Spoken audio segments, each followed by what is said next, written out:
చైనాతో వ్యవహారానికి సంబంధించి పదే పదే జరుగుతున్నటువంటిది భారతదేశానికి ద్రోహం చేస్తూ చైనాని వీరులుగా మనకి పరిచయం చేస్తున్నారు మన ప్రతిపక్ష నాయకులు.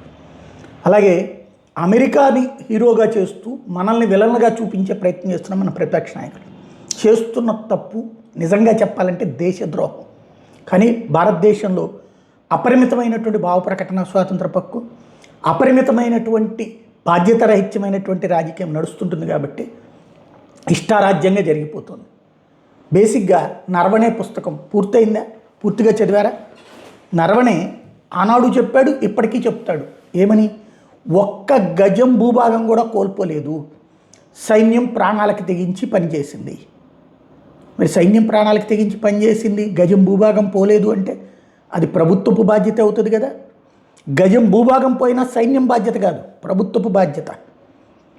మన భూభాగాన్ని చైనా ఆక్రమించుకుంటే వైఫల్యం ప్రభుత్వానికి వస్తుంది కానీ సైన్యాన్ని అనరు. అప్పుడు అదే కాంగ్రెస్ టైంలో కిలోమీటర్ల కొద్ది భూభాగాన్ని చైనాకు కోల్పోయాం, 3 వంతుల కాశ్మీరాన్ని పాకిస్తాన్కి కోల్పోయాం.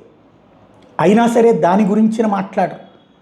ఆనాటి ఆ వైఫల్యాన్ని కవర్ చేయడానికి మా నెహ్రూ ఎంత డాష్ డాషో ఇప్పుడు మోడీ అంతే డాష్ డాష్ అని చెప్పే ప్రయత్నం చేస్తాం.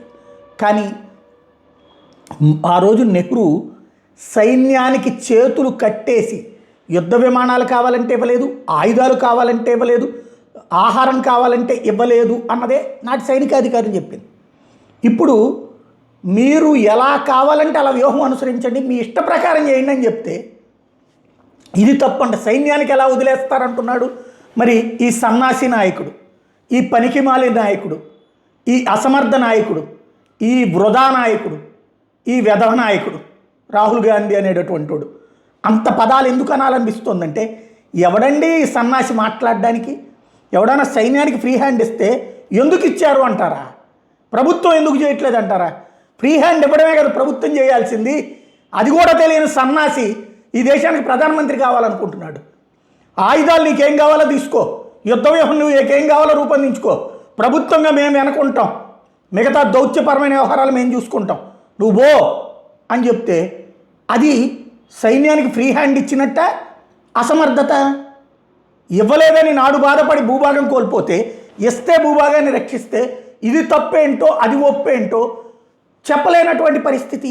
ఇదేం విచిత్రమైన వాదనో అర్థం కాదు.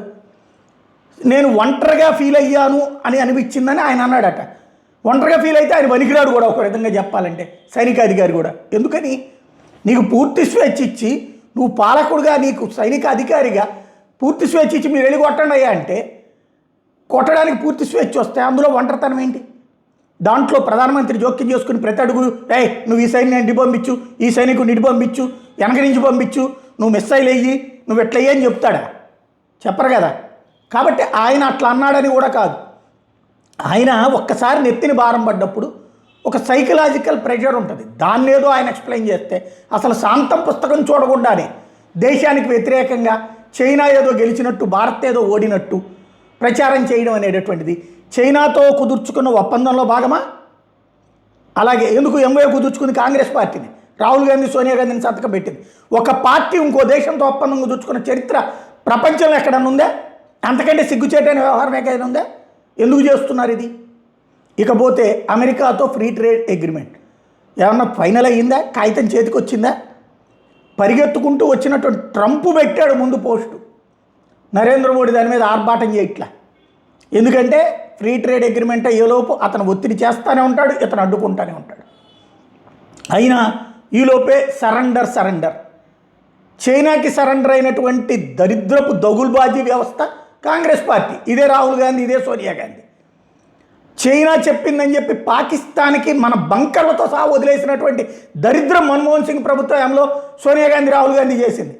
సైన్యం అడ్డం తిరిగి ఆ బంకర్లన్నీ లాక్కోకపోతే కనుక రచ్చ జరిగి ఉండేది.